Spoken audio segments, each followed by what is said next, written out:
আসসালামু আলাইকুম।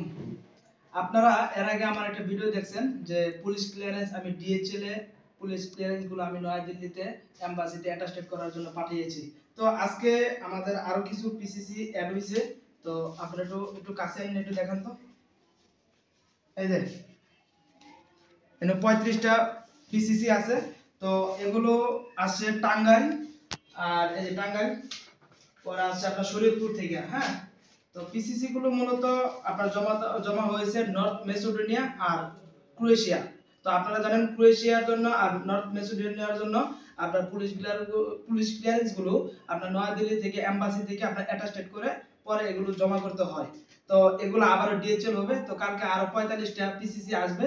তো সবগুলো একসাথে করে ইনশাআল্লাহ কালকে পুলিশ ক্লিয়ারেন্স গুলো আমি ডিএচএল করব।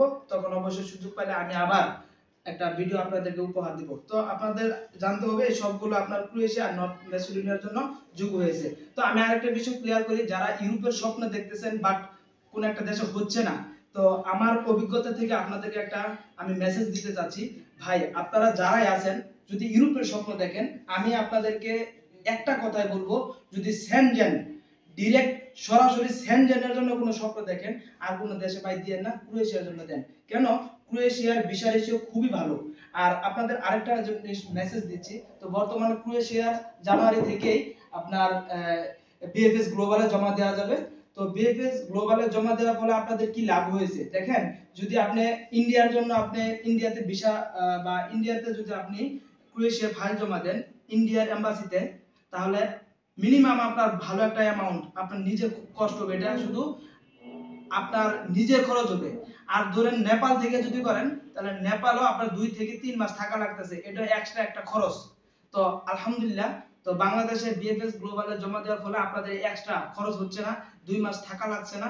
তো এটা আপনাদের জন্য এক্সট্রা বেনিফিট। তো এই সুযোগটা লস করেন না, কারণ বাংলাদেশে জমা হওয়ার ফলে ভিসা রেশিওটা আলহামদুলিল্লাহ আমি মনে করি হাই হবে।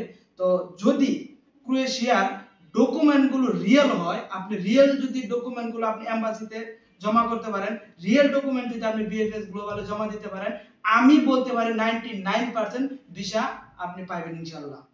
সেজন্য ক্রোয়েশিয়া আপনারা যদি সেনজেনের দিকে দিতে চান তাহলে ক্রোয়েশিয়ার জন্য আপনি ফাইল দেন, আমি মনে করি ইনশাআল্লাহ সবার স্বপ্ন পূরণ হবে। আর এই স্বপ্ন পূরণের জন্য অন্ততপক্ষে এইটা মিস করেন না, কারণ ক্রোয়েশিয়ার বিষয়ে এক সময় নাও থাকতে পারে রেশিও, এখন আলহামদুলিল্লাহ ভালো রেশিও আছে। এখন এই সুযোগটা কাজে লাগান, জমা হবে জানুয়ারি থেকে। আর যারা ক্রোয়েশিয়া ফাইল জমা দিবেন এখন থেকে পিসিসি বের করেন এবং দ্রুত জমা দিয়ে দেন। সবাইকে ধন্যবাদ।